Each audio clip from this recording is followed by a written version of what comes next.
여러분 안녕하십니까? 오늘의 미국 위켄드 에디션 강혜신입니다. 오늘은 이제 하루 이틀 있으면 정말 세계에서 중요한 일들이 많이 일어나는, 특히 한국의 윤석열 대통령 당선인이 취임을 하고, 그리고 역시 우크라이나 사태도 5월 9일이 무척 중요합니다. 그래서 바로 그 직전에 위켄드 리뷰를 해드리겠습니다. 역시 이번 주에도 미국의 이자율이라든가 주식시장을 통해서 보는 경제에 대한 단기간의 미래라고 할까요? 그런 부분도 있고, 코비드 19도 역시 여전히 신경을 쓰셔야 되는 그런 이벤트입니다.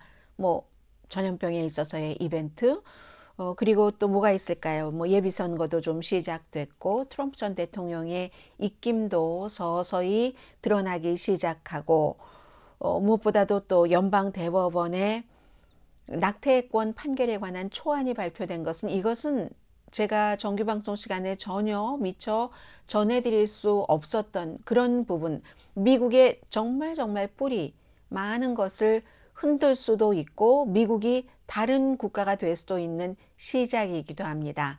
어떤 방향으로 나가느냐에 따라서, 그 어떤 방향이라는 것은 유권자, 연방 대법원의 9명의 대법관과 정치인들 다 마찬가지입니다. 이런 중요한 문제들부터 정리를 해드리겠습니다. 그리고 내일 그 한국 밖에서 보는 한국 시간에는 역시 윤석열 대통령 당선자의 취임식이 있기 때문에 관련 뉴스, 꼭 취임식이라기보다 이제 그 한국에서 대통령이 되는 이 인물에 대한 보도가 많이 나오고 있기 때문에 그 내용을 중심으로, 그리고 또 어제 오늘의 미국이 끝난 이후에 북한이 탄도미사일을 또 발사를 했습니다. 그런 부분들 내일 한국 밖에서 보는 한국 시간에 전해드리고요. 오늘은 먼저 아리스토텔레스부터 시작을 하겠습니다.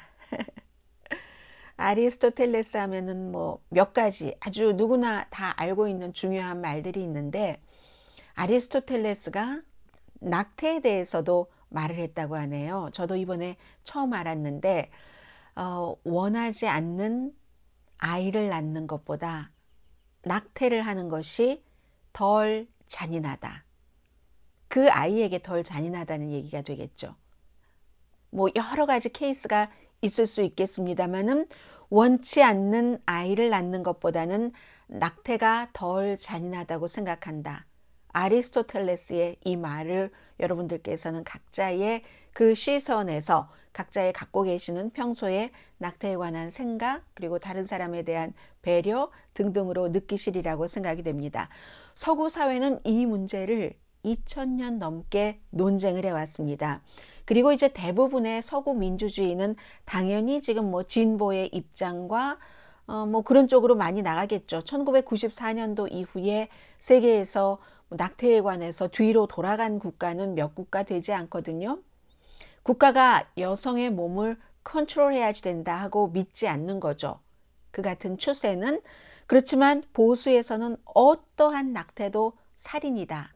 이번 주에 루이지아나가 그런 내용들을 법안으로 올린 것처럼, 호주라든가 영국이라든가 캐나다, 독일, 일본의 입법부는 낙태를 임신 초기에 허용합니다. 그리고 보통 이제 말기에는 불법 비슷하게 하는 곳이 많죠. 미국도 24주일 정도까지 현재 법으로는 연방법이 낙태가 합법입니다. 그리고 대부분의 미국인들도 거기에 동의를 합니다. 낙태에 관한 미국 사람들의 여론은 조금 다를 수 있다고 하지만 대체적으로 60% 이상은 대부분의 낙태를 지지를 합니다.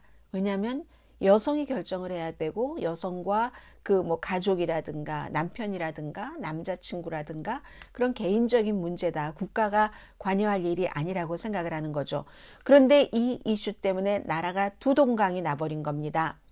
50년 전에 이 같은 연방 대법원의 대부분의 낙태에 대해서 찬성을 한다. 그리고 92년도에 다시 한번 확인을 해서 한 24주일 정도까지 낙태를 합법화했는데, 이걸 최근에 특히 트럼프 전 대통령이 나는 낙태에 반대하는 연방 대법관을 만들 거야 라는 공약을 하고 나서 막 불이 붙었고, 그리고 지금 여기저기서 주 정부에서 그 같은 법을 만들어내니까 그 법 가운데 하나가 미시시피주의 낙태 금지법 15주일 이후에는 거의 모든 낙태를 금지하는 이것을 심의하는 그 과정에서 6월 말이나 7월 초가 되면 판결이 나오거든요. 그 판결 초안에서 공화당 6명, 민주당 3명, 연방대법원이 딱 대법관들이 그 당에 따라서 보수와 진보로 갈려서 이렇게 지금 결론을 내려놨다 하는 초안이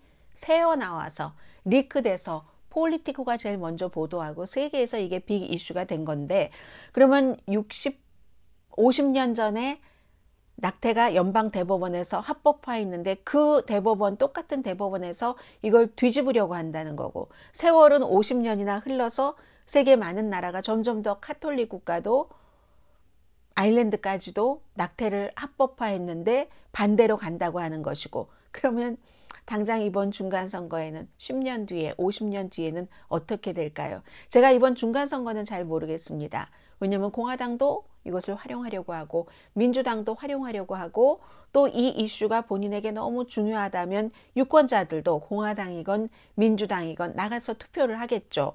그러나 이 낙태보다는 굉장히 가까이 다가오는 이슈들이 많이 있기 때문에 잘 모르겠고요. 그렇지만 50년 전에 합법화된 낙태를 50년 뒤에 말하자면 불법화한다고 하는 것을 보면 앞으로 50년 뒤에는 이게 어떻게 돼 있을까? 저는 그건 짐작할 만합니다. 뒤로 돌아가지는 않을 것 같습니다. 그걸 다시 현재에 있는 적어도 그 이상의 개인의 권리, 사생활 이런 것을 보호하는 쪽으로 연방 대법원이 그때까지도 존재한다면, 존재하겠죠. 당연히 거의 그렇게 될 것이라고 생각되는데, 요즘 미국에서 정치적으로 사회적으로 문화전쟁 많이 얘기하잖아요. 이 문화전쟁이 낙태부터 시작된 겁니다. 73년도에 연방대법원에서 합법화하고 그때부터 지금까지 이 공화당에서는 이 문화전쟁의 가장 중요한 이슈를 낙태를 불법화해야지 된다는 운동으로 한 겁니다.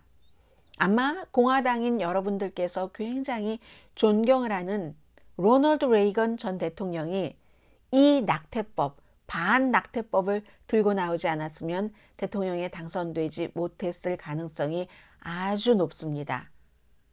로널드 레이건 전 대통령이 낙태에 반대한다 하는 보수의 기치를 들고 왔기 때문에 많은 사람들이 거기에 찬성표를 던져줬죠. 그리고 트럼프 전 대통령도 마찬가지입니다. 5년 전에 내가 낙태에 이것을 뒤집을 수 있는 연방 대법관을 지명을 할 거야 라는 얘기를 하지 않았으면 여성과 함께 수많은 불미스러운 일과 누구라도 개인적으로는 받아들이기 힘든 그런 말과 행동과 복잡하고 추잡한 여자 관계, 이런 모든 일들이 있는 것을 뻔히 알면서 복음주의에서, 그리고 그렇게 보수적이고 신성하고 깨끗하게 가족 중심으로 생활을 해야지 된다고 주장을 하고 그렇게 하려고 하고 그렇게 설교하는 보수주의 기독교 목사들이 트럼프 전 대통령을 지지하지 않았을 겁니다. 그것도 그 기독교 자체에서 그것을 또 그 뿌리의 근간으로 두니까. 서든 바프티스트 얼마나 보수적입니까? 서든 바프티스트는 지금 낙태를 허용합니다. 서든 바프티스트 가운데서 가장 또 그 영향력이 크다고도 할 수 있는, 한국 분들이 너무나 좋아하시고 모델 케이스로 공부를 하고 계시는 릭 워렌 목사가 시무하는 그런 세를백 교회도 마찬가지고, 세를백 교회는 최근에 여자 목사를 3명이나 인준을 했습니다. 세를백 교회가 굉장히 크잖아요. 목사, 부목사 무척 많습니다. 그런데 이 세를백 교회가 속한 서든 바프티스트, 남침례교도 가장 보수적인데도 이제는 그 여론 때문에, 신도들의 그런 여론 때문에 낙태를 찬성을 하는데, 이게 레이건 대통령 때 또 이 트럼프 전 대통령 마찬가지로 그런 지지층을 안고 있는 정치성이 결합되기 때문에 이게 문화전쟁으로 오는 겁니다. 또 하나 더 아이러니요. 60년대 말에 로널드 레이건이 캘리포니아주의 주지사였습니다. 그때요. 67년이겠죠? 네, 67년 맞습니다. 캘리포니아 주지사였을 때 낙태를 주에서도 합법화하는, 왜냐하면 67년은 연방정부에서 합법화하기 전이었으니까, 연방대법원에서 73년이니까 67년도에 주지사로 있을 때 캘리포니아주에서 낙태를 합법화하는 거에 서명을 한 사람입니다. 그 사람이. 지금 이제 공화당 많은 주에서 낙태를 불법화하는 텍사스, 미시시피, 많은 주에서 플로리다 그렇게 하는 것과 반대로 로널드 레이건, 미국의 공화당에서 가장 존경하는 대통령은 1967년도 진보적인 캘리포니아주의 주지사를 할 때 낙태법의 합법화에 서명을 한 사람입니다. 그리고 시간이 흘러서 공화당 대통령이 돼야지 됐기 때문에 그 기반, 기독교 기반을 확보하기 위해서 낙태 반대를 들고 나온 거죠. 참 아이러니죠. 이제 얼마 남지 않았습니다. 6월 말이나 7월 초가 되면은 여러 가지가 결정될 텐데, 기본적으로는 미국 여성들 4명 가운데 1명이 평생에 어떤 시점에서는 이 낙태를 경험하고 대체적으로 12주일 미만의 낙태를 합니다. 미시시피의 15주일보다 적은 기간, 짧은 기간, 더 빨리, 플로리다의 임신 6주일보다는 2배 되는, 그렇고요. 미래에 어떤 일들이 일어날 것인가를 말씀을 드리겠는데, 너무나 중요해서 제가 정규방송 시간에 전해드리지 못한 게 무척 아주 안타까울 그럴 정도의 일을 한 2, 3분 뒤부터 전해드리겠습니다. 그래서 뭐 국제 엠니스티라든가 캐나다 총리라든가 많은 사람들이 미국이 너무 뒤로 돌아가네 라고 얘기를 하고 있고, 공화당은 정말 이거 잘하는 일이다 하면서도 조금 불안해하죠. 민주당 도시 인근의 여성들이, 젊은 여성들이 11월 선거에 많이 나와서 투표를 하면 어떡하는가? 그런 생각. 민주당에서 뭐라고 얘기하냐면요, 그렇게 생명이 존중하다고, 생명 존중이라는 거잖아요. 하나님께서 생명을 잉태하게 하셨나니 기적적으로. 그래서 그렇게 생명이 소중하면 이미 태어난 생명에 대한 자녀 양육이라든가 직장에서 일하는 여성들을 위한 엄마로서 일할 때 뭔가 보살핌을 해준다던가 거기에 집중해라, 이렇게 얘기를 많이 또 하고 있죠. 어떤 칼럼에서 제가 최근에 본 겁니다. 또 하나는 클래런스 토마스라는 연방 대법관 중에서 지금 유일한 흑인이고, 두 번째 더굿 마샬에 이어서 두 번째 연방 흑인 대법관인 클래런스 토마스는 며칠 전에 무슨 항소법원 관련이요, 10일 항소법원 컨퍼런스였네요. 거기서 토마스 클래런스가 여론에 의해서 이런 정부의 조직이, 연방 대법원 같은 데가 놀림을 당해서도 안 되고 압박을 당해서도 안 된다. 이 사람은 낙태 반대죠. 당연히. 뭐 중간에도 그랬고 73년도에도 반대를 했었고, 합법화되는 거 중간에도 반대하려고 했는데 그게 안 된 거죠. 앤서니 케네디라는 스윙 보러가 딱 5대4로 이쪽으로 들어줘서 73년도에 낙태 합법화 해둔 것을 92년도에도 유지할 수 있게 해뒀던 거죠. 그런데 이제 여론과 반대되는 방향이긴 해요. 지금 연방대법원에서 낙태를 이제 합법화하는 쪽으로 하고 주정부에 넘기면 주정부에서는 반대하는 주가 더 많고요. 낙태를 그 레드 스테이트가 조금 더 많으니까 그런 형태로 한다는 거지만, 어쨌든 그리고 나서 해외에서 낙태 약을 특히 이제 인도 같은 데서 수입하는 비율이 엄청 높아졌고, 기업에서는 오히려 직원들이 우리 주에서 낙태하지 못할 때 다른 주로 여행을 가야지 된다면 그 비용까지 뭐 최고 $4,000까지 지원을 하는 회사들도 있고요. 그런 형태가 됐습니다. 그래서 지금부터 전해드리겠습니다. 얼마나 중요한 것. 연방 대법원이 흔들리게 생겼어요. 연방 대법원이 흔들리면 미국의 법도 굉장히 약해진다는 것이고 미래가 불투명해진다는 겁니다. 무척 중요한 내용 지금부터 전해드립니다. 지난 50년 동안 전국적으로 낙태는 뭐 한 24주일, 23주일 이 정도까지는 합법이다 라고 결정을 한 근간은 한 22주일 되면 태아가 되는 것이고, 그 태아가 거의 사람들이 그 태어나서 이미 성인 인간이 하는 것과 같은 그런 그 인간으로서의 활동을 한답니다. 꿈도 꾸고요, 고통도 느끼고, 그리고 뭐 움직이고 엄마의 목소리도 듣는다는 거거든요. 한 22주일 정도가 되면.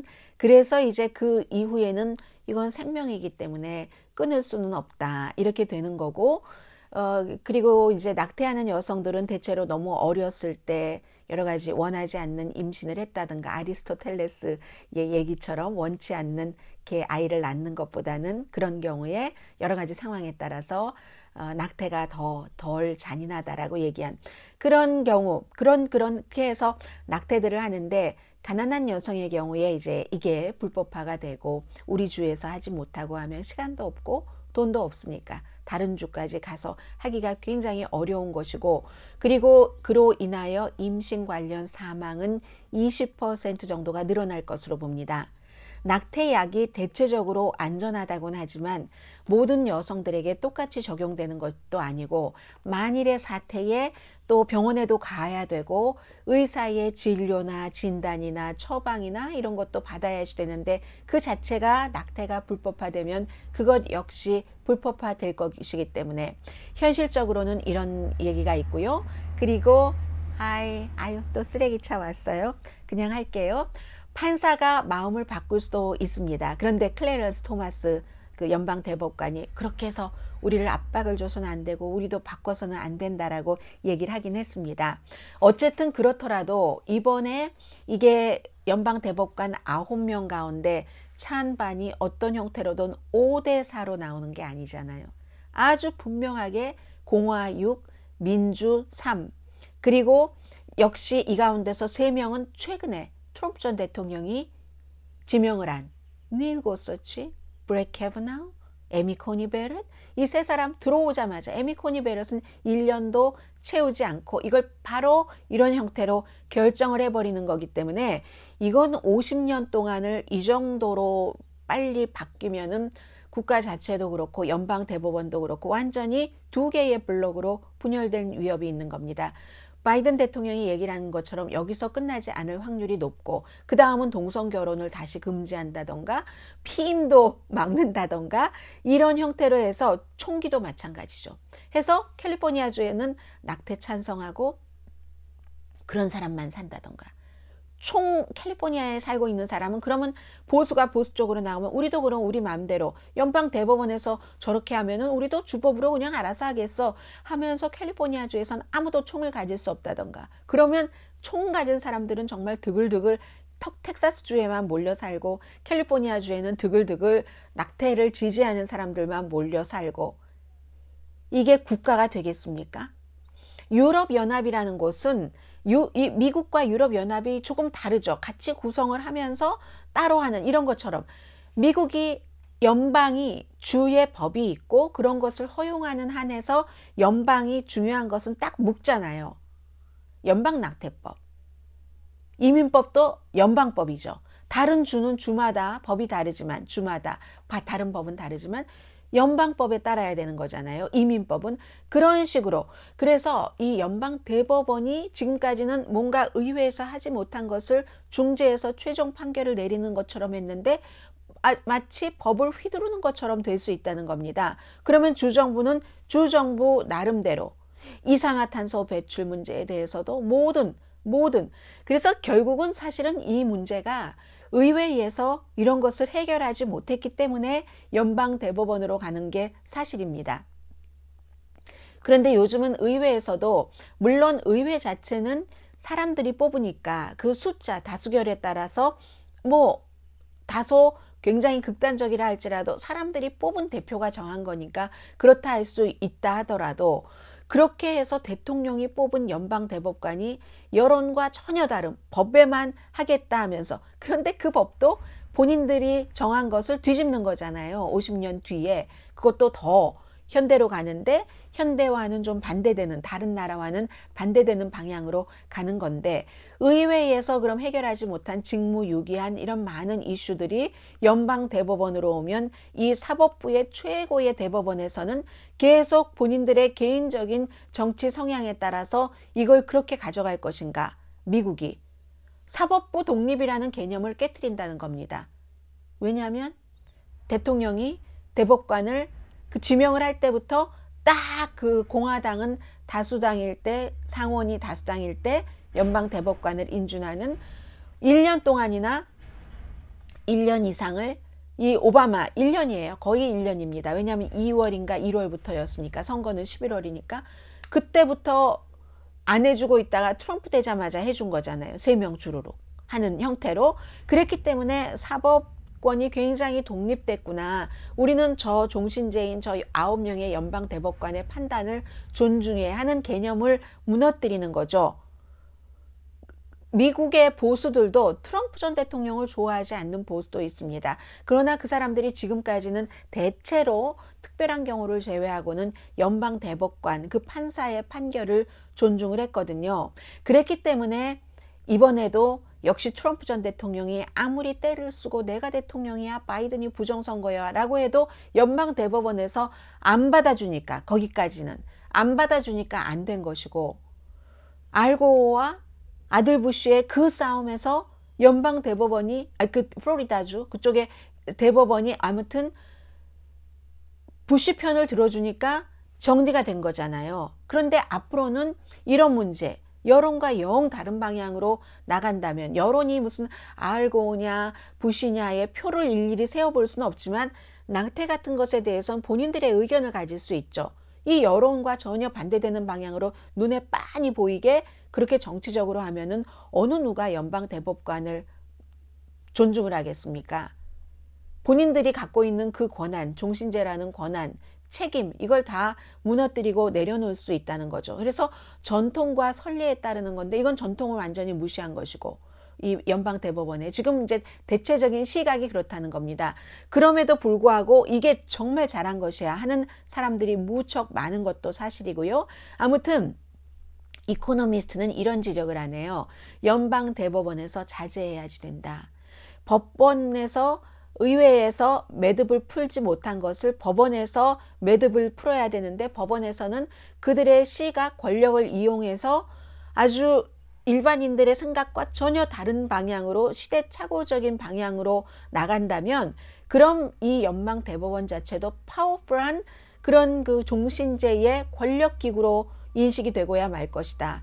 굉장히 나쁜 결과들을 낼 것이다. 그 나쁜 결과, 첫 번째, 그들이 판단하는 것 앞으로 여론이 무시할 것이다. 그러므로 미국의 법도 약해질 것이다. 법원이 갖고 있는 마지막 보루라는 이런 인상을 정말 그 빼앗기고 만다면, 그러면 미국은 혼란스러워질 것이다. 그리고 두 번째, 보수 대법관들이 이걸 딱 깨고 눈에 보이게 이렇게 딱 그 낙태 이것을 뒤집어 버리면, 전례를 깨면서 자신들이 한 것을, 민주당에서는 다시 거봐 안 되겠어. 종신대 없애버려야지 돼. 그리고 이거 9명으로 할 게 아니라 조금 더 숫자를 늘리더라도 연방 상원이 3분의 1씩 바꾸잖아요. 중간선거 할 때마다 100명이 뭐 33명, 33명, 33명 이런 식으로, 그런 형태로 이것도 그렇게 해야지 돼 하는 게 올 것이라는 겁니다. 세 번째, 미국의 분열이 깊어진다는 게 가장 중요한 거죠. 주정부의 재량권을 인정하는 연방 시스템인데 유럽연합과 달리 하나의 국가이기 때문에, 미국이라는 국가는, 그래서 이제 이웃 국가가 캘리포니아주 그 옆에 무슨 뭐 텍사스주 이런 데와 이웃 국가끼리 같이 살 수 없다면, 이웃이 아니라면 드나들지도 못해요. 어떤 경우 법 때문에. 그렇게 된다면 그게 국가인가? 국가로서의 통합이 가능할까? 이런 문제죠. 그렇기 때문에 이 같은 문제들도 앞으로 꼭 이 이슈가 아니더라도 의회가 통합을 할 것은 통합을 해야지 되고, 법원은 기술적으로 중재하는 역할만 하게 내버려둬야지 된다. 뭐 글쎄요, 지금은 불가능해 보이긴 합니다만 이번 당장은 그렇게 할 것으로 보고 있는 것 같아요. 아일랜드 같은 국가도 정말 이 낙태 문제로 괴로움을 많이 겪었지만 풀었잖아요. 낙태 합법화하는 걸로. 그래서 미국이 제도적인 혁신, 또 민주주의 정신을 재발견한다면 가능한 일이다. 그때까지 법원은 자제해야지 된다. 자제해야지 된다고 하고, 그리고 지금 연방의회가 윤리 코드에 이 연방대법관 클래런스 토마스가 맞는가 안 맞는가를 조사하고 있거든요. 클래런스 토마스는 앞서 말씀드린 것처럼, 아니 여론이 우리를 이렇게 압박하면 안 되지, 그 압박에 휘둘리면 안 되지, 하지만 실제로 그렇게 얘기를 하면서 클래런스의 와이프가 백인인데 이 백인이 굉장히 보수적인 운동을 하는 여성입니다. 이 트럼프 전 대통령 이거 뭐 부정선거가 맞아, 부정선거로 가지고 가야지 돼 하면서 1월 6일 의사당 폭동 사건 때도 갔다고 하고, 비서실장에게 계속 텍스트를 해서 대통령 트럼프에 해서 이거 이렇게 시위하고 해야 돼 했다는 거잖아요. 그럼 같이 사는 남편이 영향을 받지 않았을까? 클래런스 토마스가 이 조사를 하고 있는데, 클래런스 토마스는 아유 죄송합니다, 누가 이렇게 또 주말에 뭐 주말이니까 이해하시죠? 그리고 사람 사는 것이니까 제가 미리 조심하지 못해서 죄송하긴 합니다만은, 그래서 클래런스 토마스 이 케이스부터 의회는 지금 뭔가를 정리를 해야지 된다. 그리고 의회의 정리를 기다리지 말고 연방 대법원 그 자신들 이 케이스가 맞는가 안 맞는가 스스로 이거를 정리를 해야지 된다라는 얘기를 합니다. 낙태도 마찬가지. 낙태는 좀 다르네요. 왜냐하면 클래런스 토마스가 개인이 하는 것과 이런 보수의 어떤 것. 클래런스 토마스가 2번 결혼을 한 사람입니다. 이 사람이 이제 흑인으로서 더굿 마샬과는 완전히 다른 방향이죠. 더굿 마샬은 아프리칸 아메리칸이었기 때문에 그 당시에 수십 년 전에 아주 진보적인 아프리칸 아메리칸에 맞는 그런 성향을 갖고 있었던 사람이고, 그런 불편부당한 것을 고쳐야 된다는. 그러나 클래런스 토마스는 하얀 사람보다 더 하얀 사람입니다. 의식이나 투표 던지는 것이. 그런데 첫 번째 결혼한 사람은 흑인이에요. 여자 와이프가 흑인인데 그 첫 번째 결혼한 그 와이프와의 사이에서 아이가 한 명 있고, 두 번째 10년 결혼 생활하고 3년 별거하고 이혼하고 3년 기간 두고 87년도에 지금 이 백인 여성과 결혼을 했거든요. 이 백인 여성은 그 의회에서 아주 그 보수적인 정치인의 보좌관이었고, 지금도 너무너무 아주 음모론 같은 것을 거의 달고 사는 그런 사람입니다. 그래서 낙태에 대해서도 마찬가지로 뭐 이런저런 그 와이프의 의견이 있고, 와이프가 아무 말 안 하는 개인이면 괜찮은데 운동을 하고 다니니까 그게 남편에겐 영향을 미치지 않을까. 이것도 뭐 다른 사람은 모르지만 클래런스 토마스는 그런 말을 우리 연방 대법원에 압력 듣지 말아라 하는 말을 할 자격이 있는가? 이런 것을 이코노미스트가 얘기를 하고 있는 겁니다. 아무튼 새로운 멤버들은 적어도 2050년까지는 있을 거고요. 연방 대법관이 지금 현명하게 일하지 않으면 그 2050년 그때가 되면 연방 대법원은 지금과는 다른 연방 대법원이 될 거다. 바이든 대통령 취임할 때부터 많이 얘기가 나왔었던 거죠. 너무 저렇게 딱 6대3으로 나눠 놓고 계속 수십 년 종신제로, 지금 뭐 이제 그 50대인 사람들이 여러 명인데 그렇게 가야지 되는가, 미국이. 그런 문제예요. 그래서 만약에 지금 자제하지 않으면, 적어도 만약에 예를 들어서 표가 나와도 6대3이면 안 된다는 거죠. 5대4라도 되게 낙태가 불법화되고 주정부로 간다 하더라도 그렇게 된다는 거고, 그리고 2050년 그때가 되면은 연방 대법원에서 계속 이렇게 하나하나씩 가져가면 미국은 다른 나라가 될 것이다. 어떤 나라요? 텍사스에 사는 사람은 캘리포니아에 오면 적응을 도저히 못하고 그런 나라. 이런 면에서 굉장히 중요한 낙태권입니다. 다른 이슈들을 오늘 조금씩 간추려 드리겠습니다. 경제 뉴스는 뭐 당연히 여러분들 관심이 많기 때문에요. 4월 달에 새로 생긴 일자리가 41만 8천 건이기 때문에 4월 달에 3월 달에 42만 8천 건과 똑같지만 2월 달에 71만 2천 건보다는 굉장히 낮아졌기 때문에 지금도 좋지만 이제는 언제까지 고용시장이 너무 좋다 하는 것은 조금 조심하면서 봐야지 되고, 팬데믹 이전에는 매달 평균 한 19만 명 정도 일자리가 늘어났는데 그것에 비해서는 많은 편이지만 아직까지 팬데믹 이전의 일자리 숫자로 돌아가지 못했기 때문에 95% 채웠기 때문에 나머지 5% 가야지 되는 게 있고, 임금은 뭐 조금 오르고 있고, 그리고 실업률은 조금 내려가서 실업률도 괜찮아요. 3.6%인데 4월 달에 임금도 1년 전에 비해서 5.5%가 올랐지만 이 두 가지는 전문가들 예상보다는 조금 못 미치고, 일자리 만들어진 게 전문가 예상보다는 한 28,000개 더 만들어진 겁니다. 그래서 처음에는 뭐 또 그 전날, 전전날 이자율도 0.75%가 아니라 0.5%로 연준이 올렸기 때문에 막 확 올라갔다가 어제도 결국은 마이너스로 장을 마감했습니다. 이틀 연속. 하루 올랐다가 그날 0.75가 아닌 것만 해도 다행이야. 앞으로도 안 한다고 하잖아. 그러다가 딱 보니까 앞으로 할 수도 있겠어. 그리고 0.75 이자율 인상을 하던 0.5%를 하던 경기는 침체되지 않으면서 물가는 잡을 수 있는 거야? 인플레이션은? 이런 걱정이 많이 늘어났기 때문에 주식시장에 아주 영향을 미쳤고 테크놀로지 주식은 굉장히 많이 내려왔고요. 나스닥은 뭐 4.9% 이런 형태로. 왜냐하면 이 테크놀로지 신기술 분야 이쪽은 투자를 많이 받아야 되잖아요.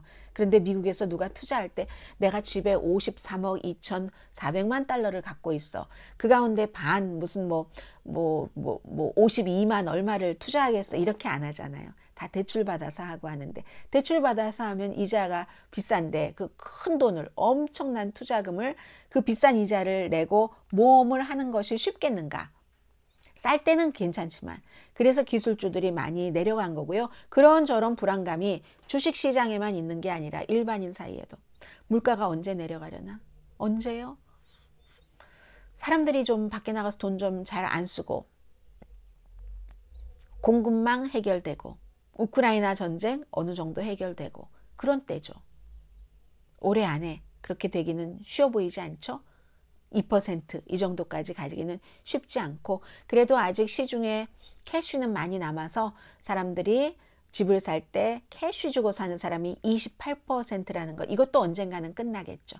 언젠간 끝나지만 지금 주식시장은 한마디로 현재로서는 요 며칠 막 정말 추락하는 것은 날개도 없듯이 가다가 또 올라갔다가 그렇게 내려갔다 하는 것을 많이 겪을 것이라는 것. 그게 자연스럽게 느껴질 것이라는 것. 적응해가는 과정이잖아요.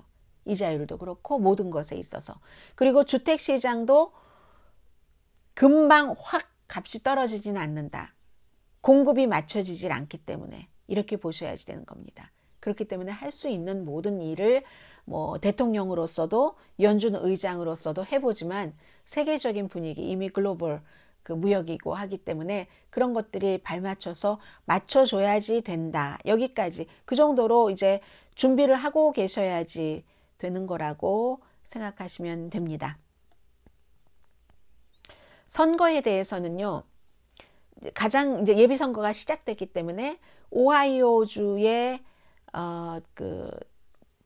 라포트만 상원의원이 재선을 원치 않았기 때문에 이제 민주당과 공화당이 11월 달에 본선을 치르는데 그 예비선거 공화당에서 J.D. 벤스라는 이 여러분들께 말씀드렸던가요? 보시라고요. 저기 그 힐빌리라는 그곳에 오하이오주의 아주 가난한 마을에서 그 3대 가족이 정말 힘들게 살다가 그 마지막에 법대에 들어가는 그런 아이가 나오고 하는 그런 러스트벨트의 그 스토리인데 이걸 쓴 사람이 됐잖아요. 그래서 트럼프가 지지한 사람이 된 건 사실입니다. 몇 주일 전까지 두 사람의 다른 정치인에 뒤졌다가 됐는데 트럼프 전 대통령이 지지하기 전에 이 사람의 지지율이 23%였거든요.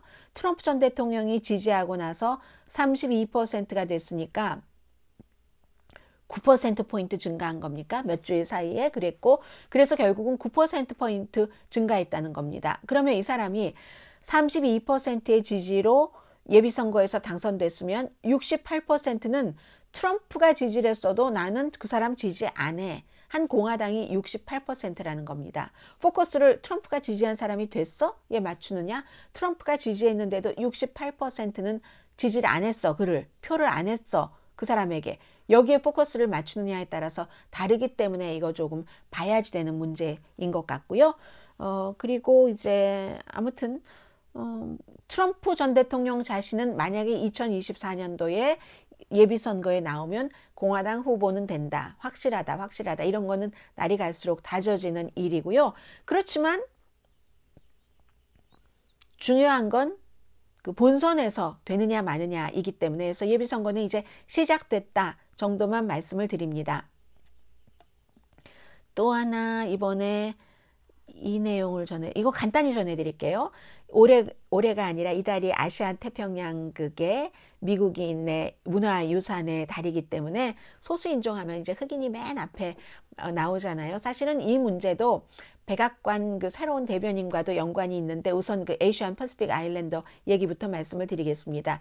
아주 잘 알려진 뭐 권위가 있는 에이시안 퍼시픽 아일랜드에 관한 여러 가지를 연구하고 지원하는 비영리 재단 두 군데서 조사를 했더니 결국은 미국 사람들은 에이시안 아메리칸들은 미국보다 자신의 조국에 더 많이 충성을 한다는 사람이 1년 사이에 13%가 더 늘어났고, 미국인들이 코비드에 책임이 있어 하는 사람은 지난해와 올해 1년 사이에 10%가 늘어났다는 겁니다. 그리고 에이시안 퍼시픽 아일랜더들도 내가 미국에서 정말 편안해, 미국이 나를 미국인으로 받아들여 주는 것 같아 라고 생각하는 사람은 29%에 비해서 71%의 에이시안 퍼시픽 아일랜더는 미국에서 차별받고 있어 라고 생각을 한다는 것. 그리고 아시안 아메리칸에 대해서 굉장히 잘못된 오해하고 있는 것이 많아서 그런 것들도 미국인들도 점차 알아가야지 된다. 뭐 이런 에이시안들은 무조건 돈을 잘 벌고 뭐 이런 것들이 있잖아요. 차별받지 않고 그런 것들을 한번 NPR 방송에서 이번 주에 굉장히 많이 보도를 했습니다. 그런데 정치인들은요, 에이시안들을 선거에는 이용합니다. 선거에는 이용하고 많은 것을 주지는 않습니다. 흑인을 누르는 데 사용하죠. 에이시안 아메리칸들은 저렇게 잘하는데 왜 이 아프리칸 아메리칸들은 이렇게 못하는 거야? 니네들이 잘못해서 그렇지. 그런 식으로. 그렇기 때문에 여기서 제가 말씀드리고 싶은 것은 무슨 중요한 일이 있을 때 미국에서는 에이시안 아메리칸을 희생양으로 또 삼을 수도 있다는 겁니다.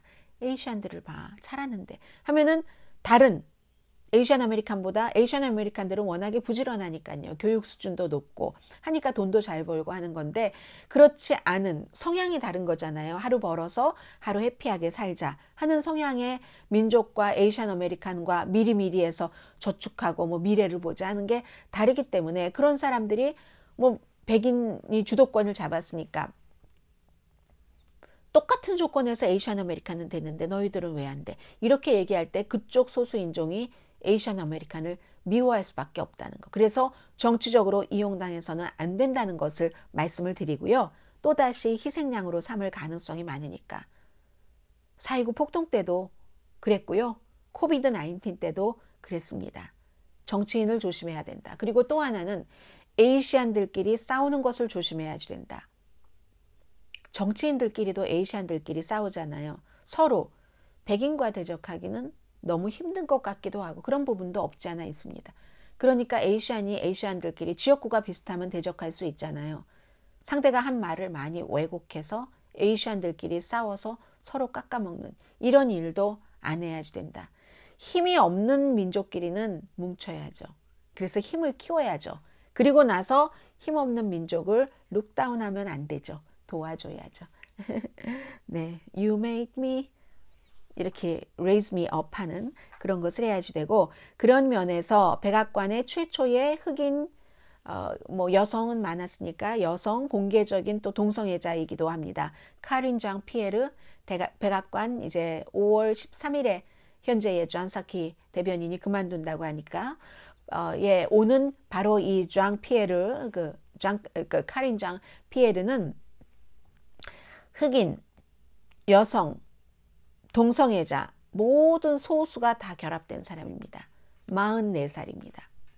CNN의 그 여자 특파원이라고 해야죠. 저는 앵커 데스크에도 많이 앉아있는 그런 그 여성과 그 파트너인데 여자니까요. 여자니까 이게 백악관 대변이라는 자리로서 중요하고 대통령의 말을 대변한다는 것도 있지만 정책 수립은 하지 않지만 어떤 그 행정부에 대해서 대중이 어떻게 인식을 할 수 있는가 하는 것을 만들고 세계에 미국의 입장을 알리는 사람이잖아요. 그래서 중요한데 그렇게 중요한 자리에 흑인, 여성, 동성애자 동시에 이런 사람을 놨다는 것은 민주당 행정부가 이제 소수를 보호한다는 것을 보여주는 것이기도 하고, 그래서 나는 민주당이 싫어 라고 어제 유튜브에 댓글을 다신 분들이 계시더군요. 그런데요, 이걸 생각해 보셔야 됩니다.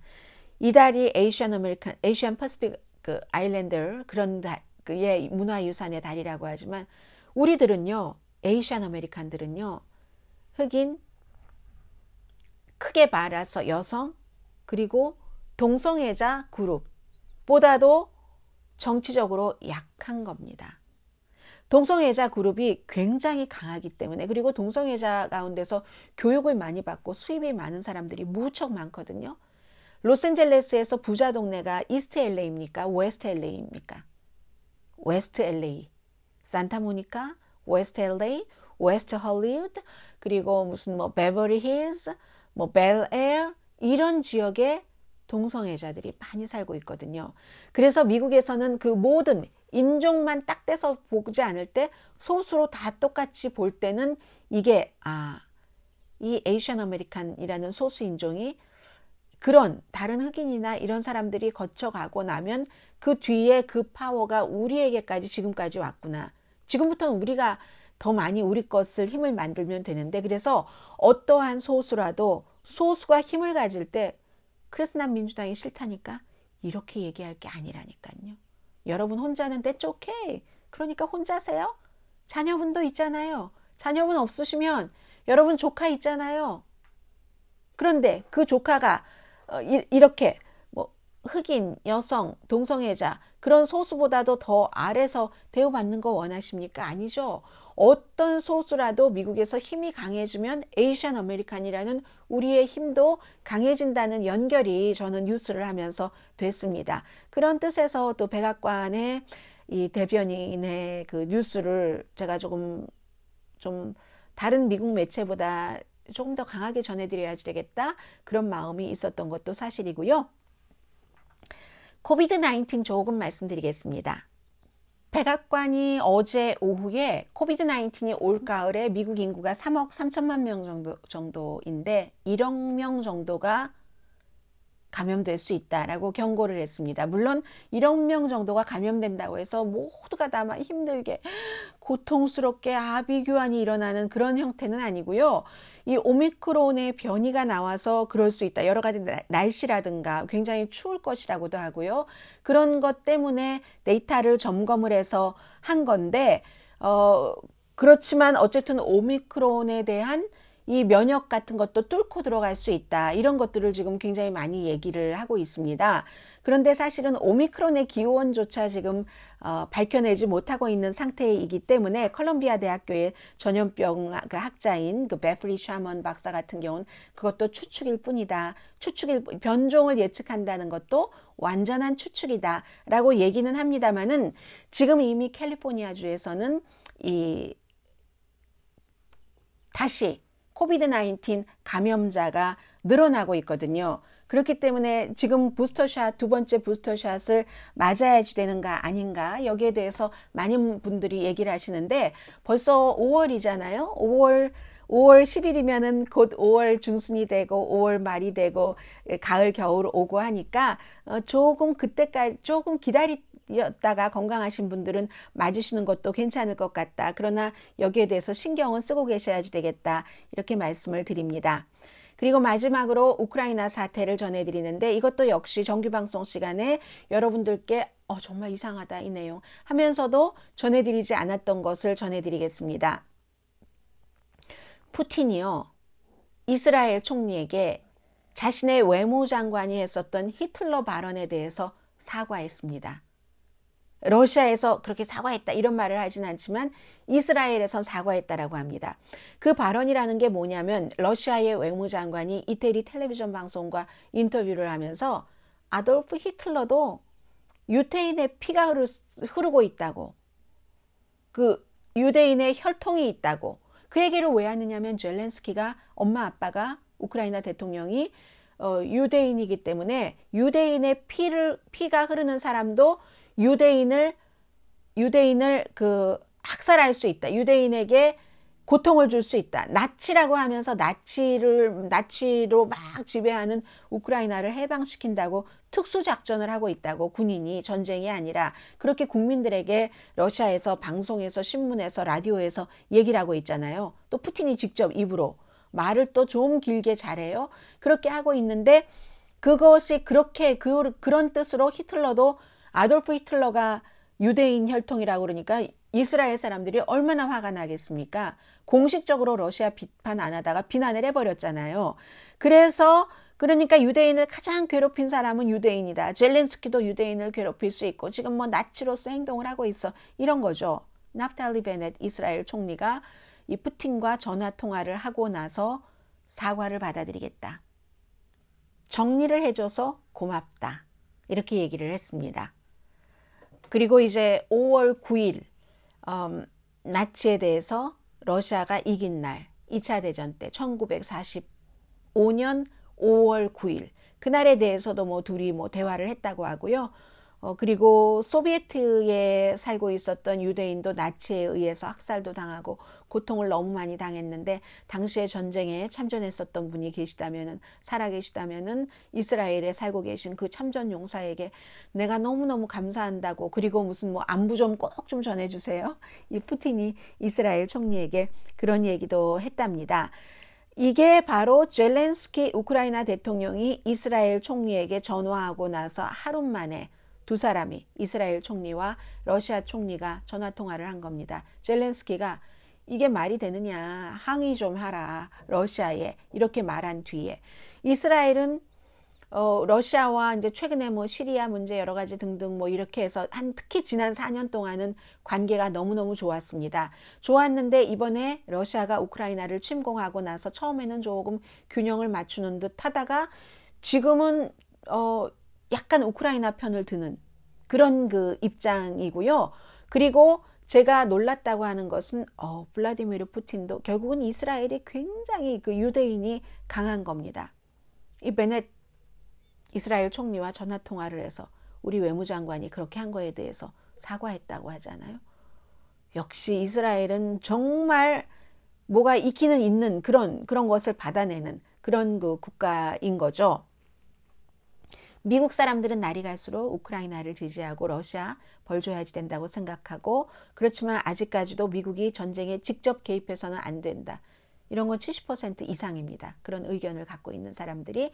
그리고 미국은 조용히 처음부터 우크라이나가 물론 그 저항이 대단했는데 어떻게 보면 지금 와서 보니까 그 저항을 뒷받침해 줄 수 있는 것도 어느 정도 결과가 나오니까 희망이 있어서 저항을 하는 것이기도 하잖아요. 그래서 여기까지 지금 몇 주일입니까? 70 며칠이니까 11주일을 저렇게 강하게 잘 버티고 있죠. 그런데 지금 와서 보니까 여러 뭐 함대를 물리친다, 사령관을 뭐 숨지게 한다 이런 여러 가지 정보를 미국이 많이 줬다는 겁니다. 물론 미국은 그렇게 얘기를 하죠. 이것도 북한과 비슷한 얘기인데 우크라이나가 우리보다 정보를 더 많이 갖고 있다. 그들의 나라고 그들의 언어이고 국경도 그런 곳이고 가깝고 하니까. 그럼 우리는 우리로서 가질 수 있는 정보를 우크라이나와 공유를 할 뿐이다. 그리고 최종적인 결정은 우크라이나에서 한 거다. 포격 목표도 살해 목표도. 이렇게 얘기를 했거든요. 그러나 미국의 우크라이나에 준 정보가 굉장하지 않았을까 이런 생각은 지금 해보고 있습니다.